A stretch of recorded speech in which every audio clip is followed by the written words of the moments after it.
workers who will be located at Carolina North will either live there at Carolina North or they'll live elsewhere and need to commute to the campus. There's not a great deal of vacant housing in Chapel Hill or Carrboro right now, although there is some. So new employees will either have to occupy housing that is to be built in the Chapel Hill Transit Service area, or they'll have to live outside that service area and commute here. And although I realize that the Air St. Gross development plan is not a plan that's sort of currently on the table, I thought it might be interesting to look at how the problem plays out in the context of the ASG plan. ASG called for 6 million square feet of institutional and research space and about 2 million square feet of residential space. By my rough estimate, that would translate into something like 20,000 jobs that would be created at Carolina North over the course of the development plan, and only about 2,000 or possibly less dwelling units that would be created there. It seems to me that UNC employees housed at Carolina North under the ASG plan would be at most about 3,000 UNC employees, and that would leave presumably some of the people who will work at Carolina North are in fact people who already live in this area. But that would leave something like 15,000 new UNC employees to be housed, but not at Carolina North under the ASG plan. And therefore, by my what I think is a very, very conservative estimate, the number of dwelling units that would be needed to accommodate all of the new jobs to be created at Carolina North would be at least 10,000 new dwelling units. And that would not be taking into account the sort of multiplier effect, as it's called, of the jobs that would be indirectly created by Carolina North. For example, presumably a lot more people will work at Kinko's as Carolina North is built out.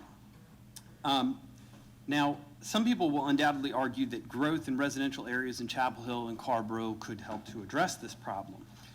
Although there are relatively few undeveloped areas within the urban services boundary, that is, say, inside the rural buffer, there is a lot of development planned in the downtown areas of the towns.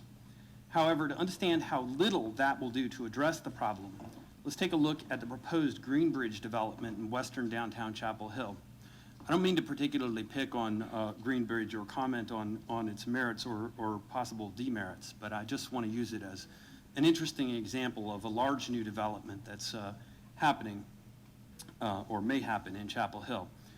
Greenbridge is planned to be a 109-unit condominium development in 2 buildings that I think are 7 and 9 stories together. It would take 92 Greenbridge developments to address the housing gap in the Air St. Gross plan. 92 such developments in order to create 10,000 new dwelling units in Chapel Hill and Carrboro. Obviously, we're not going to build 92 Greenbridges, but to give a sense of just how improbable that would be, the Greenbridge site is about 200 feet by 270 feet, or 1¼ acres. So if each of the new Greenbridges were to be built along MLK Boulevard between the entrance to Carolina North and the I-40 interchange, then we need to have 46 of them up one side and down the other, and they would cover the entire distance from Municipal Drive to I-40 on both sides. Alternatively, you could look at it this way, that 92 Greenbridges would cover about 5 million square feet of land, or in other words, the entirety of downtown Chapel Hill from Cameron Avenue, or from Columbia Street to the Carrboro town line.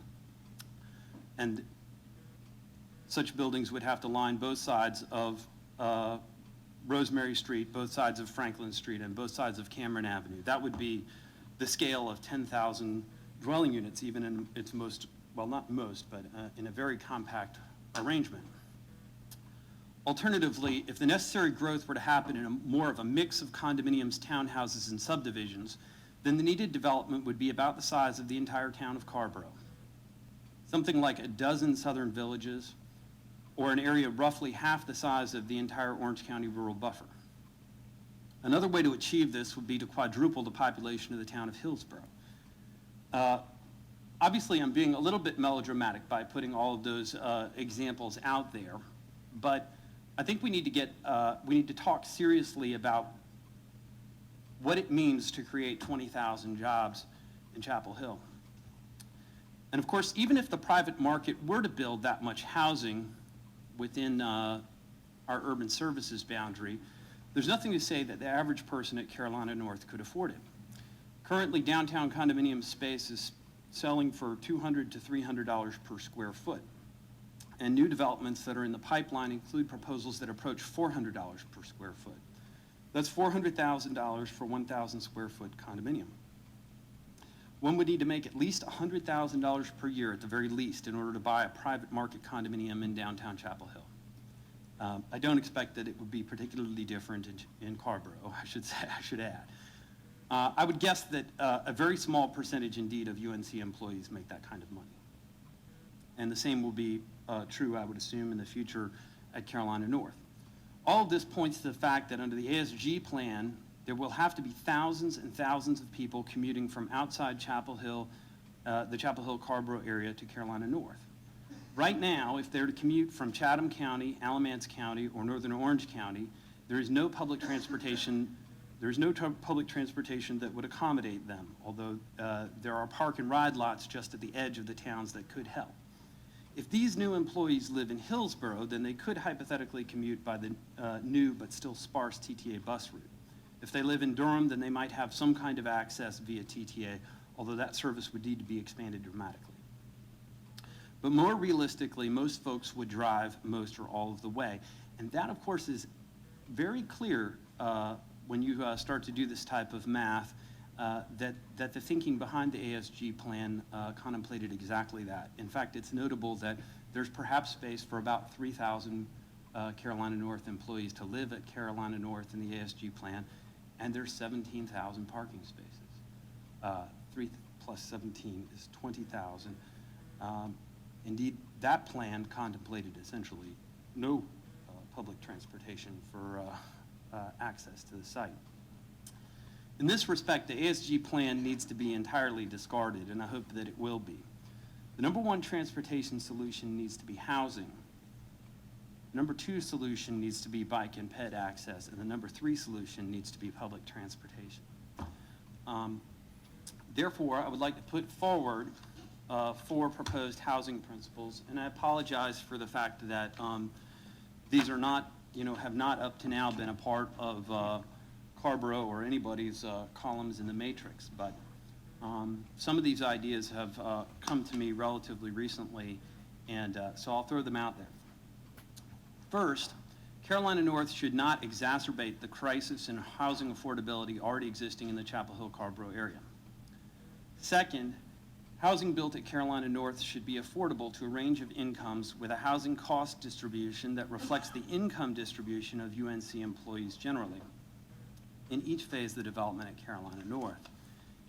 And further, the number of dwelling units built at Carolina North should equal the number of new households that would be attracted to this area by the jobs created at Carolina North.